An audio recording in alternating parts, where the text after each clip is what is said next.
I'm going to assume two conditions for this talk.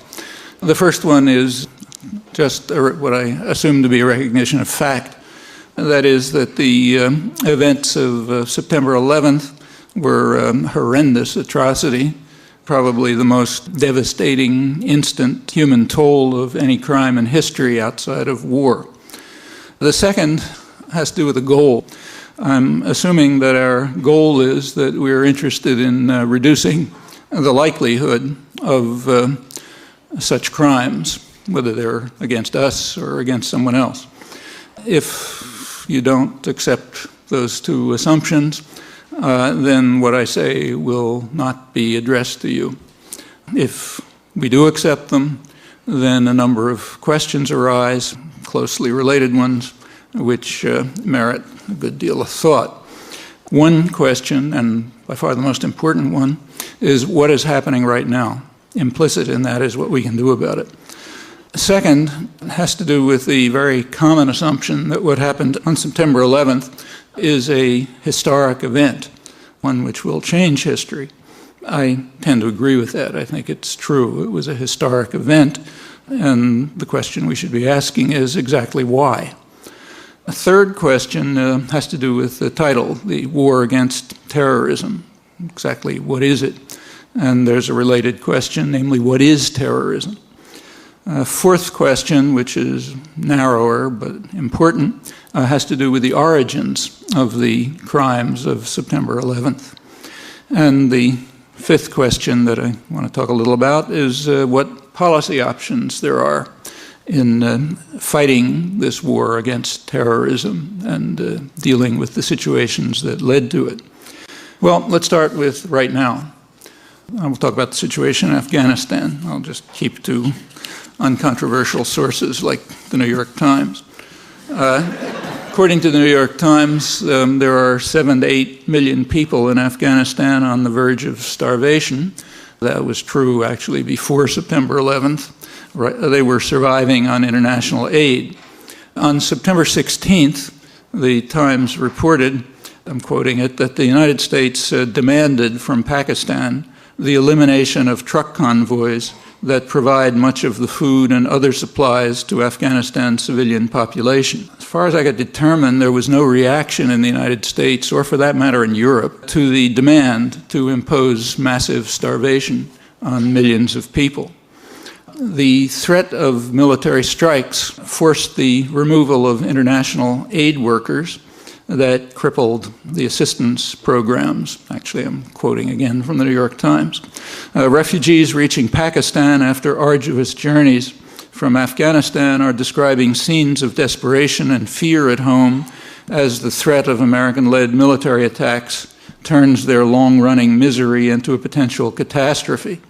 The country was on a lifeline, and we just cut the line, quoting an evacuated aid worker in the New York Times Magazine. The World Food Program, the UN program, were able to resume after 3 weeks. In early October, they began to resume at a lower level, resume food shipment. They don't have international aid workers within, so the distribution system's hampered. That was suspended as soon as the bombing began. They then resumed, but at a lower pace, while aid agencies leveled scathing condemnations of U.S. airdrops, condemning them as propaganda tools, which are probably doing more harm than good. And that happens to be quoting from the London Financial Times, but it's easy to continue. After the first week of bombing, the New York Times reported in a back page inside a column on something else that by the arithmetic of the United Nations, there will soon be 7.5 million Afghans in acute need of even a loaf of bread. And there are only a few weeks left before the harsh winter will make deliveries to many areas totally impossible. Continuing to quote, but with bombs falling, the delivery rate is down to 1/2 of what is needed. Casual comment, which tells us that Western civilization is anticipating the slaughter of, well, do the arithmetic, 3 to 4 million people, something like that. On the same day, the leader of Western civilization dismissed with contempt, once again, offers of negotiation for delivery of the alleged target, Osama bin Laden, and a request for some evidence to substantiate the demand for total capitulation was dismissed. On the same day, the special rapporteur of the United Nations in charge of food pleaded with the United States to stop the bombing to try to save millions of victims. As far as I'm aware, that was unreported. The major aid agencies, Oxfam and other Christian Aid and others, joined in that plea. Didn't find a report in the New York Times. There was a line in the Boston Globe hidden in a story about another topic, Kashmir. I could easily go on. But all of that, first of all, indicates to us what's happening. It looks like what's happening is some kind of silent genocide. It also gives a good deal of insight into the elite culture, the culture that we're part of. It indicates that what will happen, we don't know, but plans are being made and programs implemented on the assumption that they may lead to the death of several million people in the next couple of weeks. Very casually, with no comment, no particular thought about it. That's just kind of normal here. And in a good part of Europe, not in the rest of the world. In fact, not even in much of Europe. So if you read the Irish press or the press in Scotland, say, that close, reactions are very different. That's what's happening now. What's happening now is very much under our control. We can do a lot to affect what's happening. And that's roughly it. Let's turn to the slightly more abstract questions, forgetting for the moment that we're in the midst of apparently trying to murder 3 or 4 million people. Not Taliban, of course, they're victims. Let's turn to the question of the historic event that took place in September 11th. And as I said, I think that's correct. It was a historic event. Not, unfortunately, because of its scale. Unpleasant to think about, but in terms of the scale, it's not that unusual. I did say it's probably the worst instant human toll of any crime, and that may be true. But there are terrorist crimes with effects a bit more drawn out that are much more extreme, unfortunately. Nevertheless, it's a historic event because there was a change. The change was the direction in which the guns were pointing. That's new, radically new. So it takes a U.S. history. The last time that the national territory of the United States was under attack, or for that matter, even threatened, was when the British burned down Washington in 1814. It was common to bring up Pearl Harbor, but that's not a good analogy. The Japanese bombed military bases in 2 U.S. colonies, not the national territory.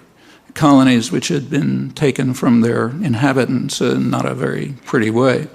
This is the national territory that's been attacked on a large scale. You can find a few fringe examples, but this is unique. During these close to 200 years, the United States expelled or mostly exterminated the indigenous population, it's many million people, conquered half of Mexico, carried out depredations all over the region, Central America, and sometimes beyond, conquered Hawaii and the Philippines, killing several 100,000 Filipinos in the process. Since the Second World War, it's extended its reach around the world in ways I don't have to describe, but it was always killing someone else. The fighting was somewhere else. It was others who were getting slaughtered, not here, not the national territory. In the case of Europe, the change is even more dramatic because its history is even more horrendous than ours. We are an offshoot of Europe, basically. For hundreds of years, Europe has been casually slaughtering people all over the world. That's how they conquered the world, not by handing out candy to babies. During this period, Europe did suffer murderous wars. But that was European killers murdering one another. The main sport of Europe for hundreds of years was slaughtering one another. The only reason it came to an end in 1945 had nothing to do with democracies not making war on each other and other fashionable notions. It had to do with the fact that everyone understood that the next time they play the game, it's going to be the end for the world. because the Europeans, including us, had developed such massive weapons of destruction that game just has to be over. And it goes back hundreds of years. I mean, in the 17th century, about probably 40% of the population of Germany was wiped out in one war. But during this whole bloody, murderous period, it was Europeans slaughtering each other and Europeans slaughtering people elsewhere. The Congo didn't attack Belgium. India didn't attack England. Algeria didn't attack France. It's uniform. There are, again, small exceptions, but pretty small in scale, certainly invisible on the scale of what Europe and us were doing to the rest of the world. This is the first change, the first time that the guns have been pointed the other way. In my opinion, that's probably why you see such different reactions on the two sides of the Irish Sea, which I've noticed, incidentally, in many interviews on both sides. The world looks very different depending whether you're holding the lash or whether you're being whipped by it for hundreds of years. Very different. So I think the shock and surprise in Europe and its offshoots, like here, is very understandable. It is a historic event, but regrettably not in scale, in something else. And a reason why most of the rest of the world looks at it quite differently. Not that lacking sympathy for the victims of the atrocity or being horrified by them, that's almost uniform, but viewing it from a different perspective, something we might want to understand. Well, let's go to the third question. What is the war against terrorism? And side question, what's terrorism? The war against terrorism has been described in high places as a struggle against a plague, a cancer, which is spread by barbarians, by depraved opponents of civilization itself. That's a feeling that I share. The words I'm quoting, however, happen to be from 20 years ago. That's President Reagan and his Secretary of State. The Reagan administration came into office 20 years ago, declaring that the war against international terrorism would be the core of our foreign policy, describing it in terms of the kind I just mentioned and others.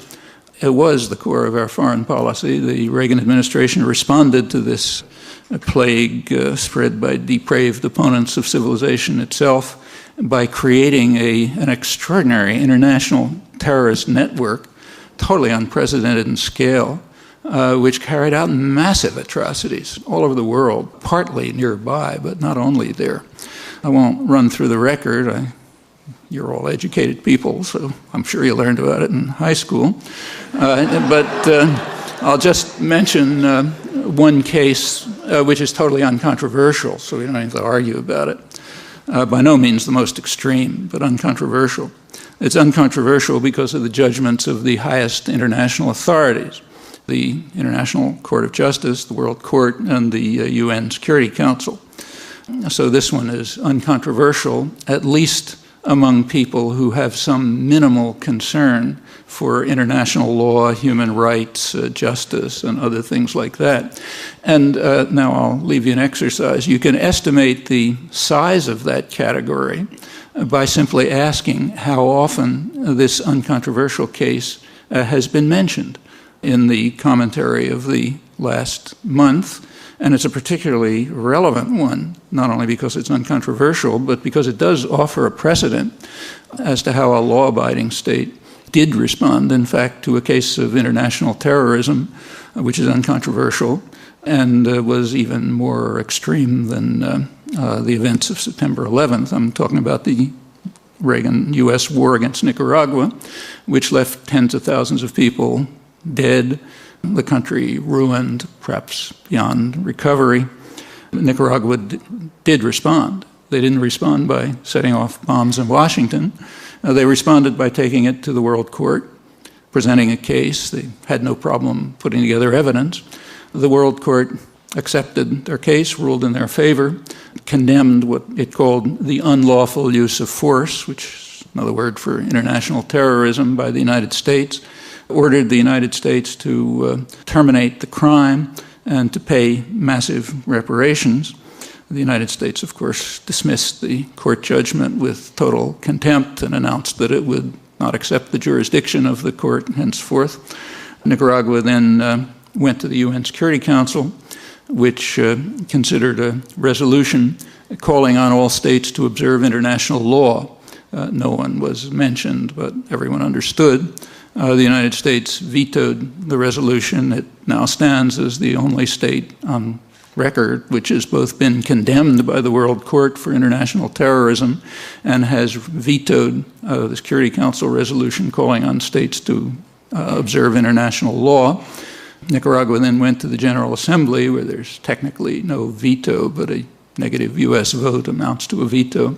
It passed a similar resolution with only the United States, Israel, and El Salvador opposed. The following year, again, this time the United States could only rally Israel to the cause, so 2 votes opposed to observing international law. At that point, Nicaragua couldn't do anything lawful. It tried all the measures. They don't work in a world that is ruled by force. This case, I say, is uncontroversial, but it's by no means the most extreme. We gain a lot of insight into our own culture and society and what's happening now by asking how much we know about all this and how much we talk about it, how much you learn about it in school, how much it's all over the front pages. And this is only the beginning. The United States responded to the World Court and the Security Council by immediately escalating the war very quickly. That was a bipartisan decision, incidentally. The terms of the war were also changed. For the first time, there were official orders given to the terrorist army to attack what are called soft targets, meaning undefended civilian targets, and to keep away from the Nicaraguan army.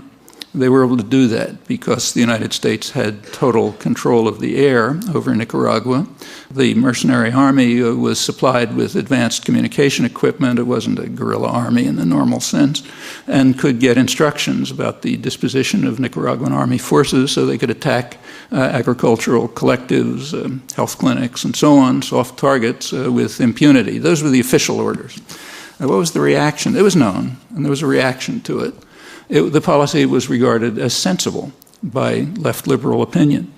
So Michael Kinsley, who represents the left in mainstream discussion, wrote an article in which he said that we shouldn't be too quick to criticize this policy, as Human Rights Watch had just done. He said, a sensible policy must meet the test of cost-benefit analysis. That is, and I'm quoting now, an analysis of the amount of blood and misery that will be poured in and the likelihood that democracy will emerge at the other end. Democracy, as the U.S. Understands the term, which is graphically illustrated in the surrounding countries. Notice that it's axiomatic that the United States U.S. elites have the right to conduct the analysis and to pursue the project if it passes their tests. And it did pass their tests. It worked. When Nicaragua finally succumbed to a superpower assault, commentators openly and cheerfully lauded the success of the methods that were adopted and described them accurately. So I'll quote Time magazine just to pick one. Lauded the success of the methods adopted to wreck the economy and prosecute a long and deadly proxy war until the exhausted natives overthrow the unwanted government themselves with a cost to us that is minimal, and leaving the victims with wrecked bridges, sabotaged power stations, and ruined farms, and thus providing the U.S. candidate with a winning issue, ending the impoverishment of the people of Nicaragua. The New York Times had a headline saying, Americans united in joy at this outcome. That brings us back to the question, what is terrorism? I've been assuming we understand it, but what is it? Well, there happen to be some easy answers to this. There is an official definition. You can find it in the U.S. Code or in U.S. Army manuals. Brief statement of it taken from a U.S. Army manual is fair enough, is that terror is the calculated use of violence or the threat of violence to attain political or religious ideological goals through intimidation, coercion, or instilling fear. That's terrorism. That's a fair enough definition. I think it's reasonable to accept that. The problem is it can't be accepted, because if you accept that, all the wrong consequences follow. Now, there is a major effort right now at the UN to try to develop a comprehensive treaty on terrorism. When Kofi Annan got the Nobel Prize, you'll notice he was reported as saying we should stop wasting time on this and really get down to it. But there's a problem. If you use the official definition of terrorism in the comprehensive treaty, you're going to get completely the wrong results. So that can't be done. In fact, it's even worse than that. If you take a look at the definition of low-intensity warfare, which is official U.S. policy, you find that it's a very close paraphrase of what I just read. In fact, low-intensity conflict is just another name for terrorism. That's why all countries, as far as I know, call whatever horrendous acts they're carrying out counterterrorism. We happen to call it counterinsurgency or low-intensity conflict. So that's a serious problem. You can't use the actual definitions. You got to carefully find a definition that doesn't have all the wrong consequences.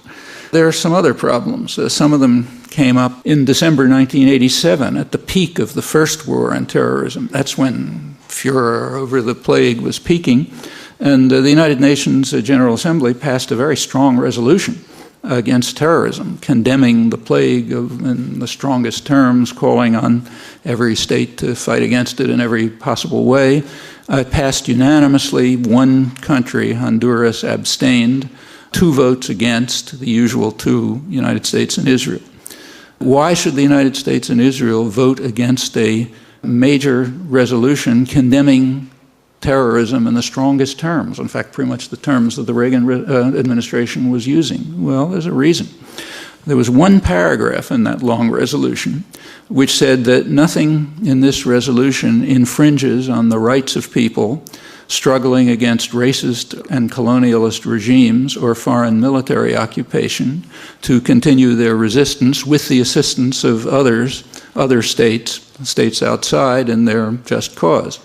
Well, the United States and Israel can't accept that. The main reason that they couldn't at the time was because of South Africa. South Africa was officially called an ally. There was a terrorist force in South Africa. It was called the African National Congress. They were a terrorist force officially. South Africa, in contrast, was an ally, and we certainly couldn't support actions by a terrorist group struggling against a racist regime. That would be impossible.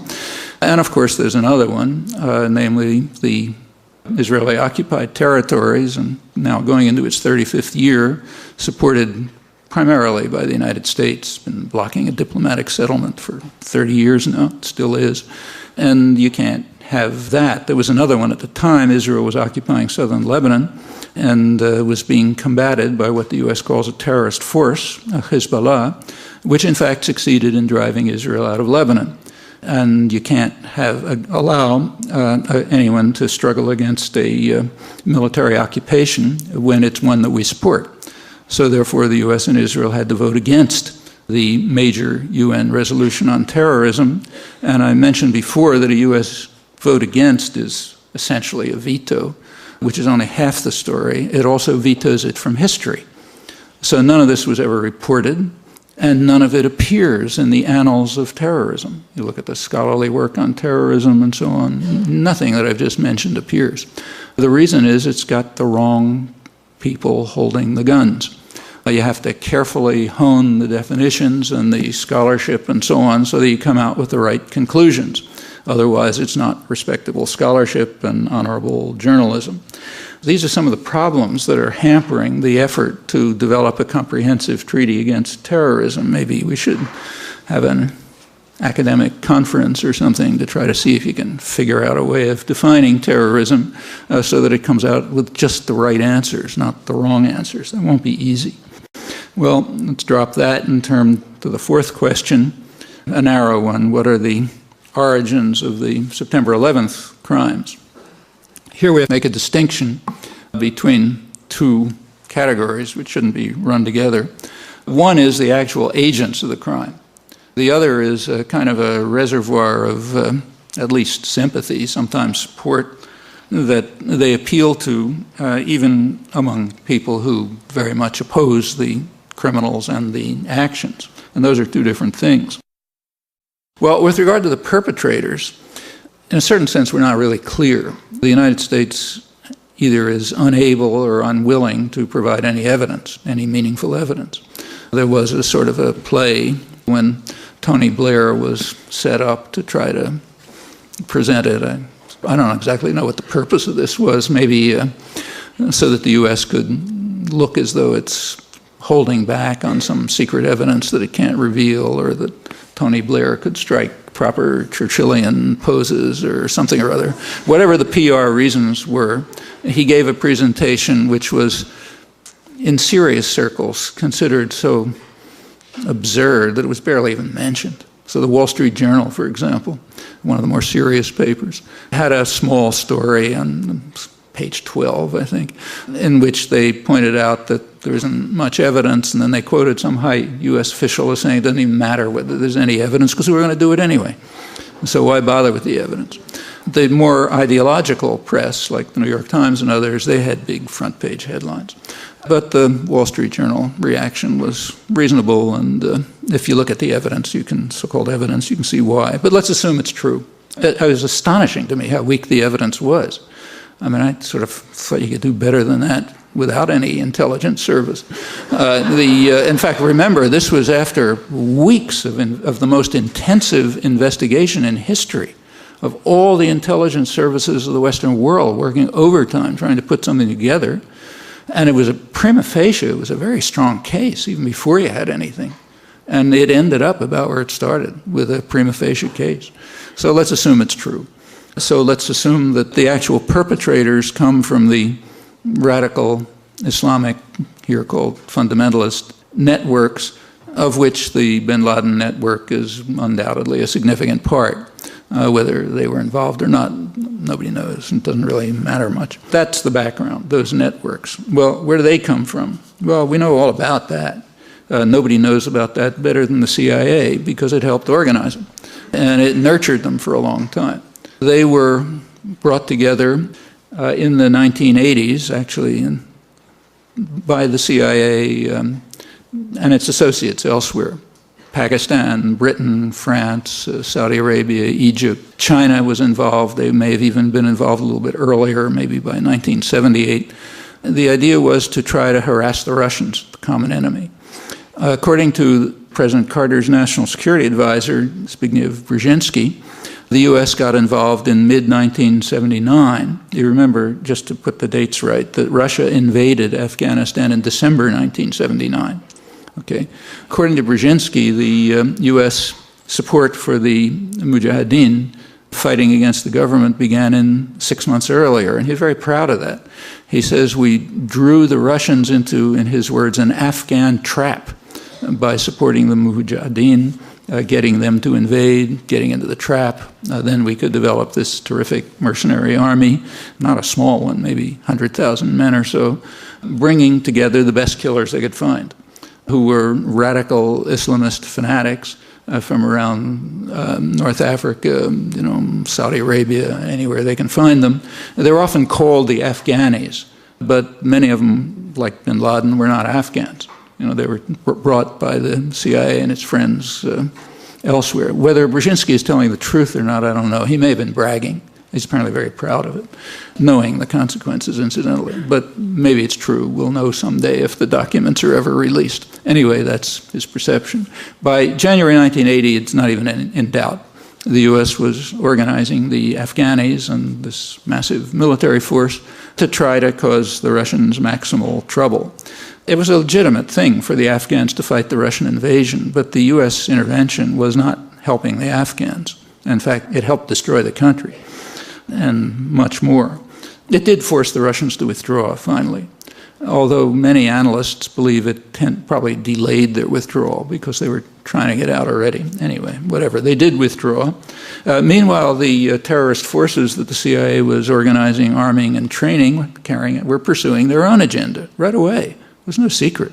One of their first acts was in 1981 when they assassinated the president of Egypt, who was one of the most enthusiastic of their creators.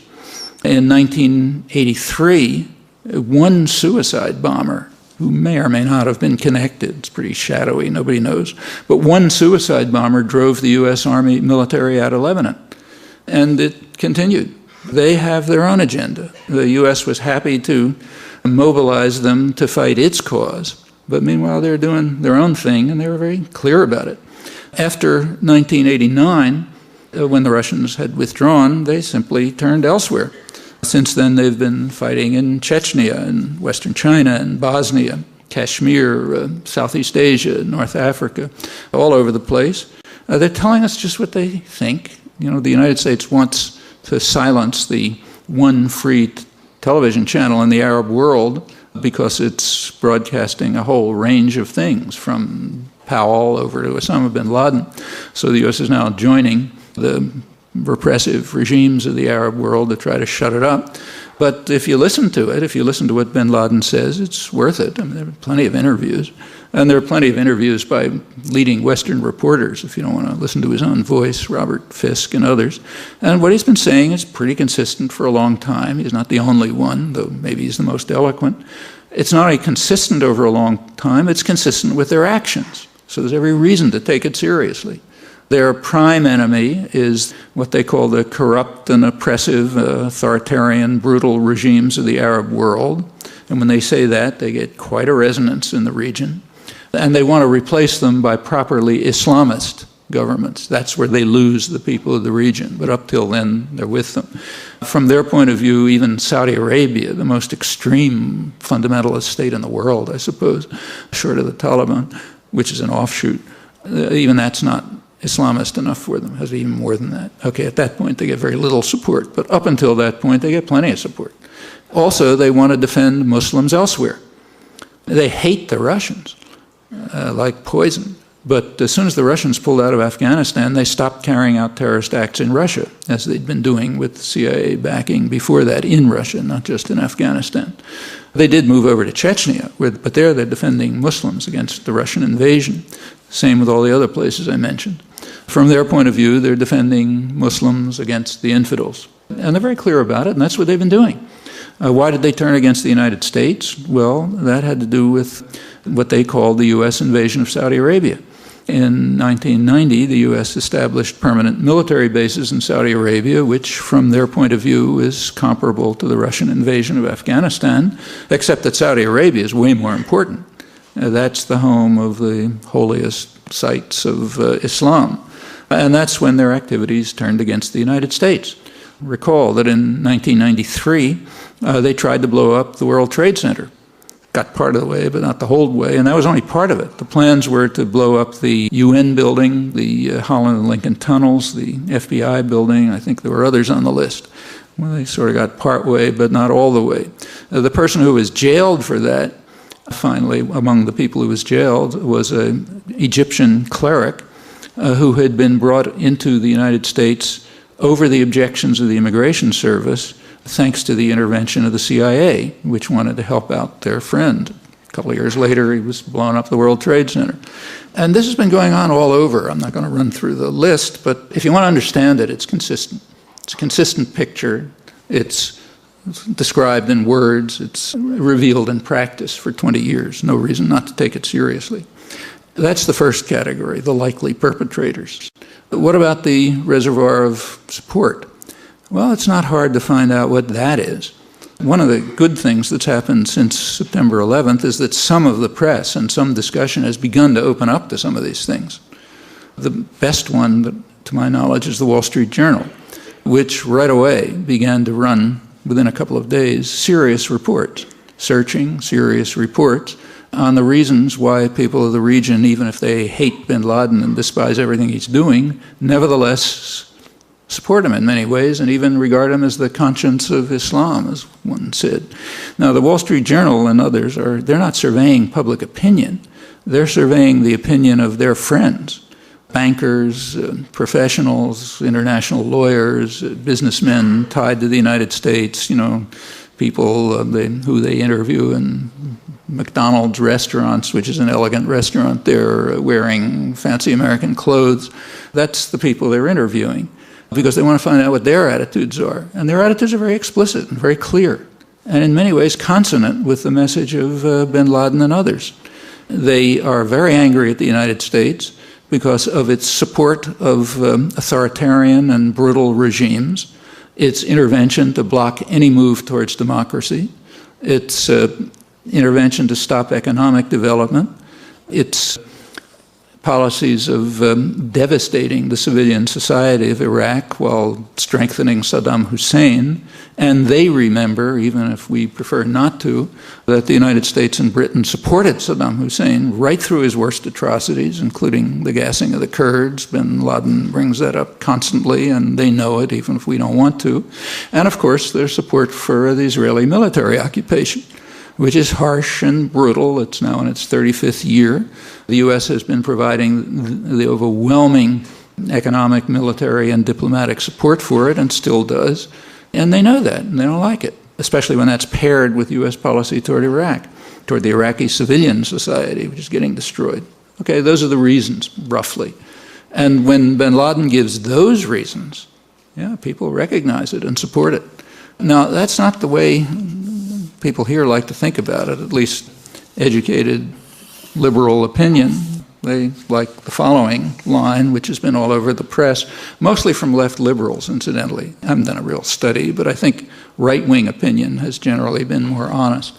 But if you look at, say, at the New York Times, the first op-ed they ran by Ronald Steele, a serious left liberal intellectual, he asked, why do they hate us? This is the same day, I think, that the Wall Street Journal was running the survey on why they hate us. So he says, they hate us because we champion a new world order of capitalism, individualism, secularism, and democracy that should be the norm everywhere. That's why they hate us. Same day, the Wall Street Journal is surveying the opinions of bankers, professionals, international lawyers, and saying, look, we hate you because you're blocking democracy, you're preventing economic development, you're supporting brutal regimes, terrorist regimes, and you're doing these horrible things in the region. A couple of days later, Anthony Lewis, way out on the left, explained that the terrorists seek only apocalyptic nihilism, and nothing we do matters. The only consequence of our actions, he says, that could be harmful is that it makes it harder for Arabs to join in the coalition's anti-terrorism effort. But beyond that, everything we do is irrelevant. Well, that's got the advantage of being sort of comforting, makes you feel good about yourself and how wonderful you are. It enables us to evade the consequences of our actions. It has a couple of defects. One is it's totally at variance with everything we know. And another defect is it's a perfect way to ensure that you escalate the cycle of violence.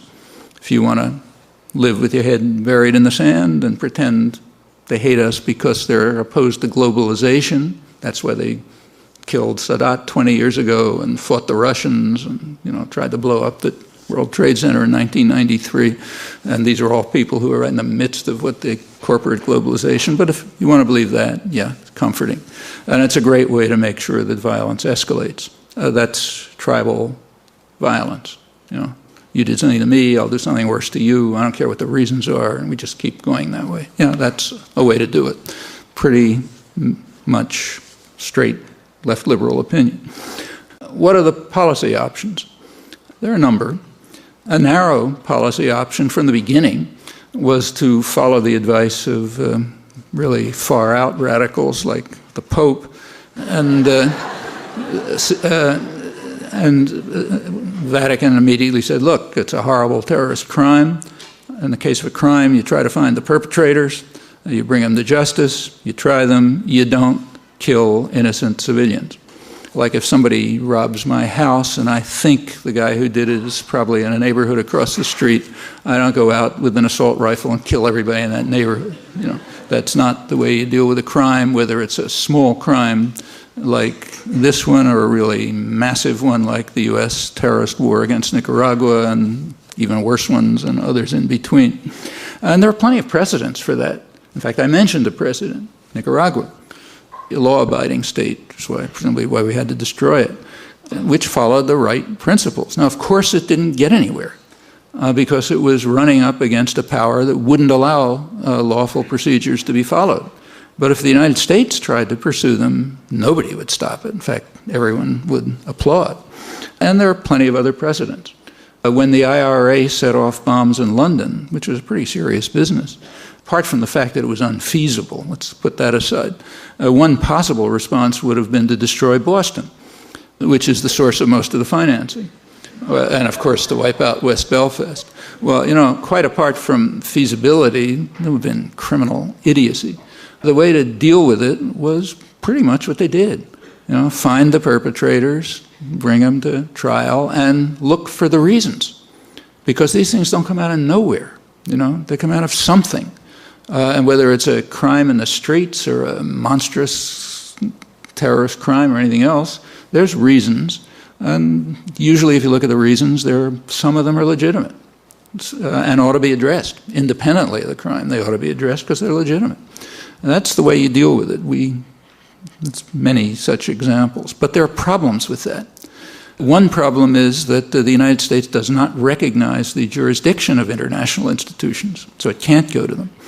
It has rejected the jurisdiction of the World Court. It's refused to ratify the International Criminal Court. It's powerful enough to set up a new court if it wants, so that wouldn't stop anything. But there's a problem with any kind of a court, namely you need evidence. You go to any kind of court, you're going to need some kind of evidence, not Tony Blair talking on television. And that's very hard. It may be impossible to find. It could be that the people who did it killed themselves. Nobody knows this better than the CIA. These are decentralized, non-hierarchic networks. They follow a principle that's called leaderless resistance. That's the principle that's been developed by the Christian right terrorists in the United States. It's called leaderless resistance. You have small groups that do things, they don't talk to anybody else. There's a kind of a general background of assumptions, and then you do it. Actually, people in the anti-war movement are very familiar with this. We just call it affinity groups. If you assume correctly that whatever your group you're in is being penetrated by the FBI, when something serious is happening, you don't do it in a meeting. You do it with some people you know and trust, an affinity group.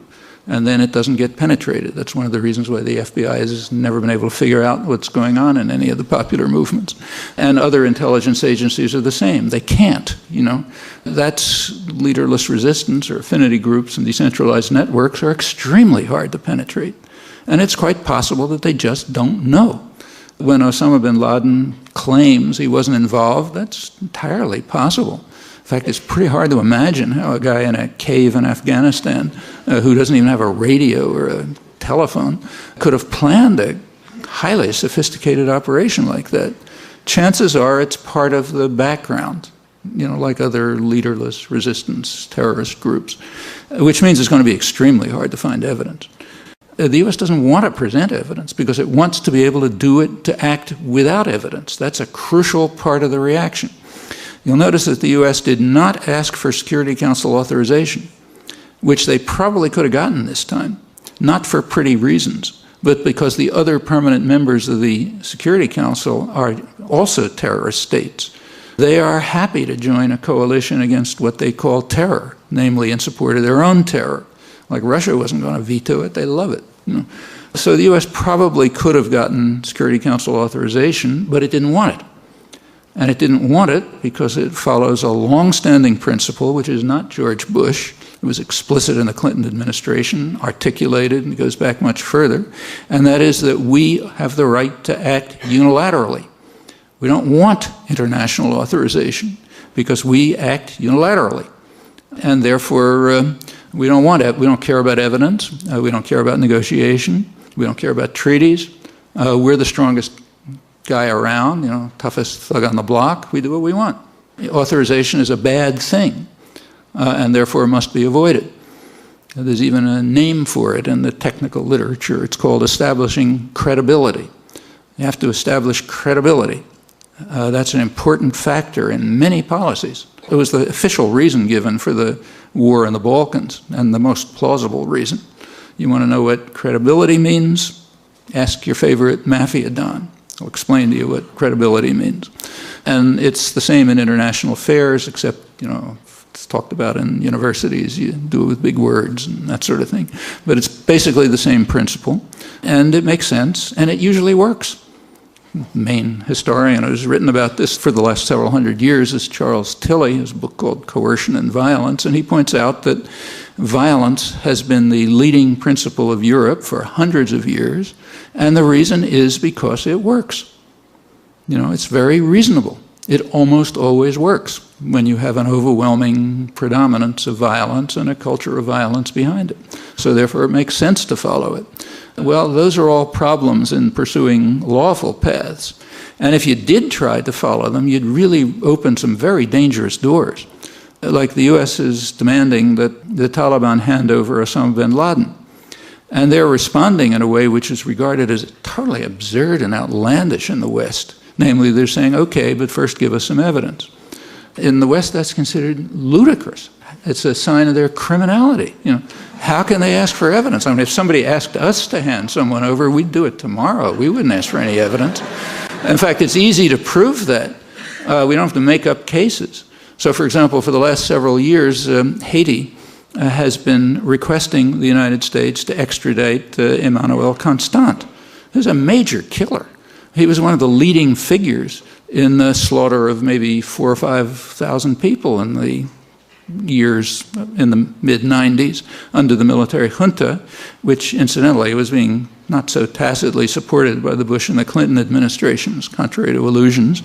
Anyway, he's a leading killer. They got plenty of evidence, no problem about evidence.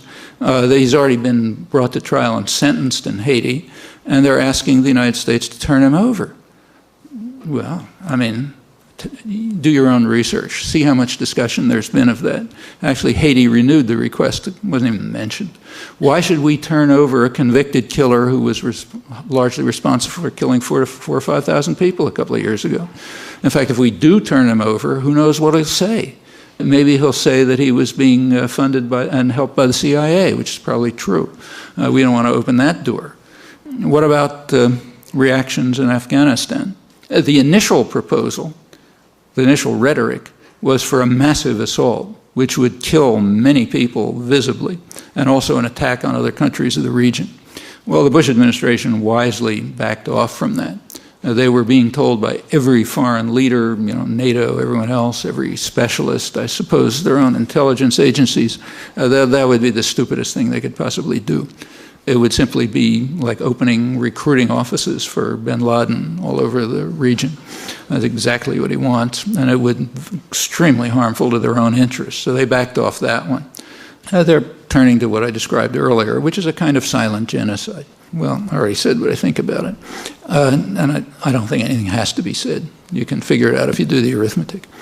A sensible proposal, which is kind of on the verge of being considered, but it's been sensible all along, and is being called for by expatriate Afghans and allegedly tribal leaders internally, is for a UN initiative, which would keep the Russians and the Americans out of it totally.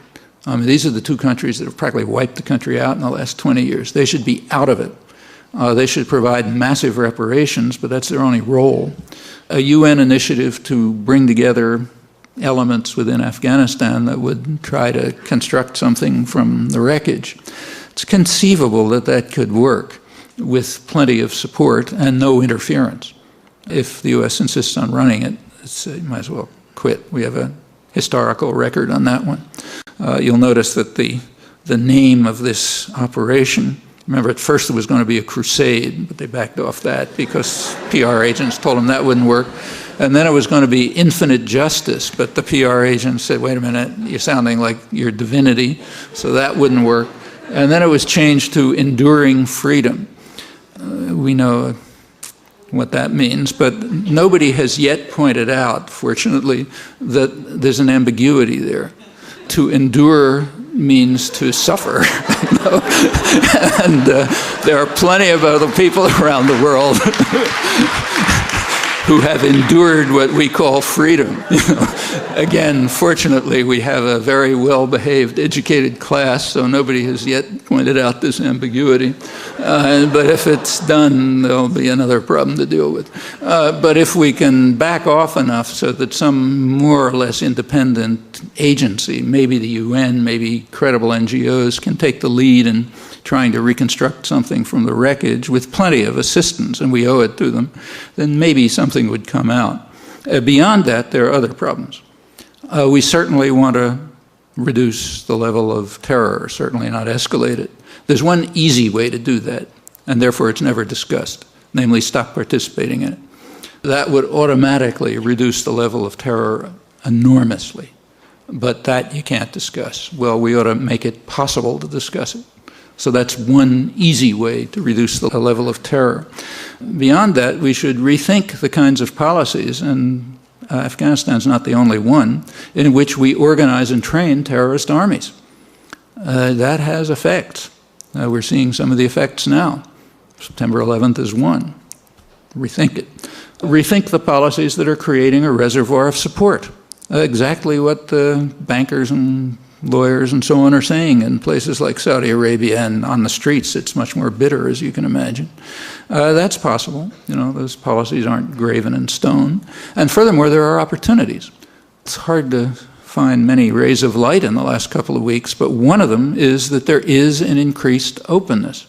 Lots of issues are open for discussion, even in elite circles, certainly among the general public, that were not a couple of weeks ago. That's dramatically the case. I mean, if a newspaper like, say, USA Today can run a very good article, serious article on life in the Gaza Strip, there's been a change. The things I mentioned in the Wall Street Journal, that's change. And among the general public, I think there's much more openness and willingness to think about things that were under the rug and so on. These are opportunities, and they should be used, at least by people who accept the goal of trying to reduce the level of violence and terror, including potential threats that are extremely severe, could make even September 11th pale into insignificance. Thanks.